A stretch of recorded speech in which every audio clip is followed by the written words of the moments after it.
There we go. It's recording. Okay. Hey, Because I heard the Daddy-o. beep.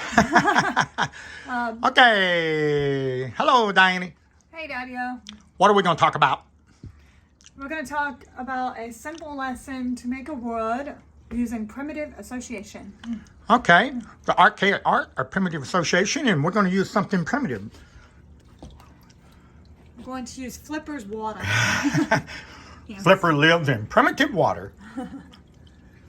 Alrighty. Here we go. Okay. I'll give you the camera. All right. And This there we go. Got and I it? believe it's still recording, right? Yes.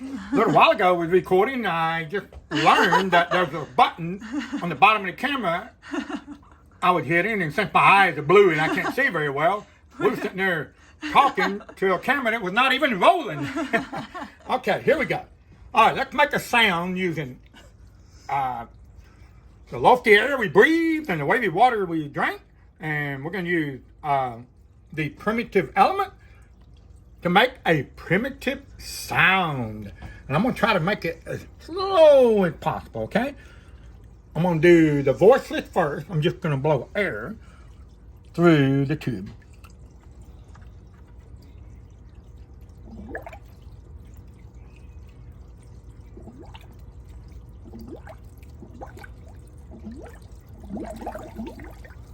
Now I'm going to use my voice.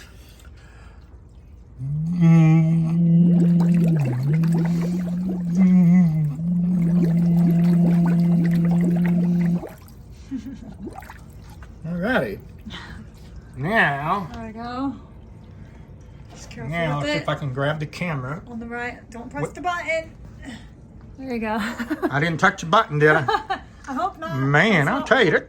You know, the old cameras back in the old days, those VCR recorders, they were easy to use. They had a big camera and big buttons and set them on your shoulder, and you felt like a tank.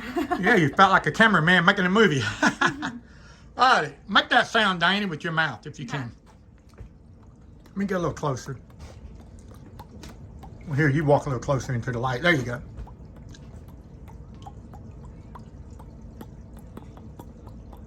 I hear a little. Yeah, you have to kind of. Now, let me do it now. Yeah, get some more. Do I sound like? What word am I making? What word can we use to describe that sound? Bubble. Ah, bubbles. Now we understand that someone, that some people a long time ago that were making up words that we can communicate. And let's pretend that you go back to a time when you never heard that word bubble, but you're playing with water, right? Yep. You're making that bubble sound. And then you add your voice. Bubble, see? Bubble. Uh-huh. Bubble. See, you And can make the sound without your voice. Now add the voice. Bubble. okay, so we use voiceless air and voiceless water. Water. Then we activate our voice. We use our voiceless lip, bumping, and we're using air. That's pretty loud there, That wasn't one's louder. it? I better stop doing that. I won't stop. I'll be doing babbling the rest of my life. Anyway, now let's talk about we got the word bubble, and that. Now let's talk about a game that you play when we go water skiing at the lake, and All right, well, we go out to the lake, and I take my little nieces and nephew, and we all get around, and we say, now we're all going to go underwater at the same time, and one person is going to speak. And they're going to try to speak as loud as possible underwater. And the others have to try to guess what they're saying underwater. So we all go underwater at the same time, and we're listening, and we're straining our ears, and all we hear is bubbles. all you hear is bub, bub, bub, bub. A bunch of them. Bursting bubbles under the water. So we get up out of the water. Did you hear what we said? No. Well, what do you think I said? I don't know. It was very bubbly. Oh my goodness! I was going through a website yesterday, and the name of the website I believe is called In Different Languages, And one of the European countries spells the word bubble, B-O-B-B-L-E, something like that. Bobble. Say B-O-B-B-L-E. Say that. Bobble. Bobble. And what shape are the bobbles when they're underwater coming up to the surface? They're round. Yep, Balls. round. Uh-huh. They're little balls. And then they burst open when they get to the surface. And momentarily, it's shaped like a U, half the bubble disappear. We got bubbles. So, you got bubbles, you got bobble, you got bobbling. And so you're telling me y'all could not carry on a conversation underwater? No. The only thing we could hear was either low or loud bubbles. Yeah, you can hear volume that. changing. That.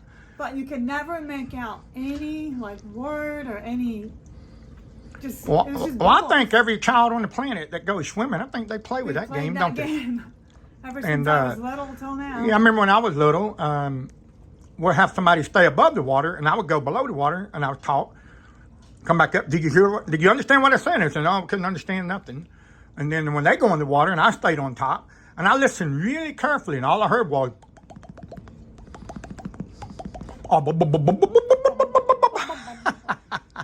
and there's another word. Now we are associating the primitive water and air and our voice. And we put that together, and we come up with original thought, right? Right. Because we originate the thought of communicating, right? So we know when we say bubble, and we teach somebody that, we know what to talk about, bubble in water. You know what you're thinking when you say it. Now, there's another word when you're underwater and you're trying to talk, and nobody can understand what you're saying. What's that other word? And it's a water word also. We're babbling. Babble. Yeah, babbling. Babbling away. Right?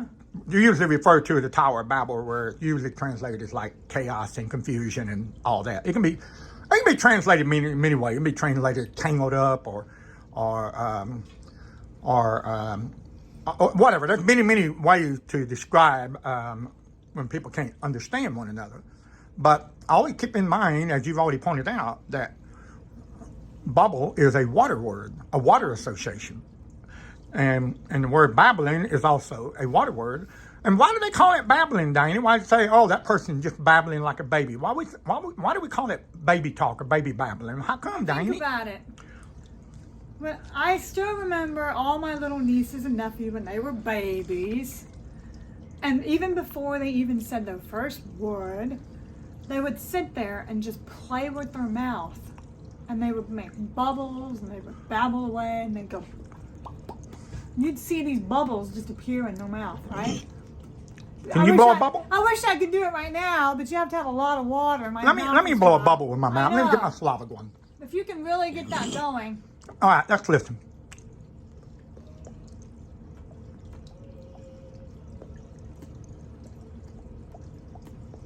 You can hear that a little bit. I believe the camera picked it up. And all children play bubbles with their mouth, don't they? Every child. Every baby. Even me. I did at some point. Everybody. And a good way to understand the archaic art, the primitive association, is in metaphors. And what do we mean when we say metaphors, Diane? Give me a good example. Okay, well, here's a good metaphor. We can say that guy is babbling. Or you can say, well, this person is speaking underwater. Or that person is bubbling underwater. Oh, yeah. That person's speech is like bubbling underwater. See, there's many different ways you can say that, but they're all metaphors. Right. They may not actually be in the water. In the water, literally. But if their conversation or their speech doesn't make any sense, that person is bubbling or babbling. Babble, babble, babble. When we build houses for a living, if somebody says something that's not quite right, inadvertently tell someone to do something, but it's a mistake because they realize that their word didn't come out right. Usually we correct them by mistake by going like this. Oh, that was a my bad. And we all laugh because nobody can understand speech in the bubble. And so because all the sounds are trapped in each little individual bubble going up. Is there anything else we can say, Diane? Anything you want to add to this? Oh, just remember that every word that we came up in the beginning, we always associate it with some primitive element, whether it's water, or the lofty air, or the blazing fire, or the earth, the land that we walk on. So whenever we speak of any word that's primitive, we're going to use those elements. Yeah, as long as it's primitive association. Now, some words are so far advanced in modern times. They're poetic, metaphorical. They're getting Metaphors on metaphors, right? Yeah, they're metaphors on metaphors on metaphors. Uh-huh. And today in America, we can use a metaphor that America is in a state of many bees. Bees after bee, bubbling, babbling. A lot of confusion on mass media, is it? Well, A lot of bubbling, is it? a lot of bubbling. Man, that guy's babbling. And so Babel is a Hebrew tongue. And that primitive association, that word, is thousands of years old. And I'll ask you a question. Do you know why we say bubble, Danny? Oh, now I do. Now you do. Now you And do. that's the most important question, is Is why. Why do we say? You look up the word Babel in the dictionary, Say why? you get all these definitions, but it does not tell you why we use Babel. And Babel, the water word, bubble, bobbling in the water. And then there's another primitive word. When you cook your spaghetti noodles, you have to. Boil.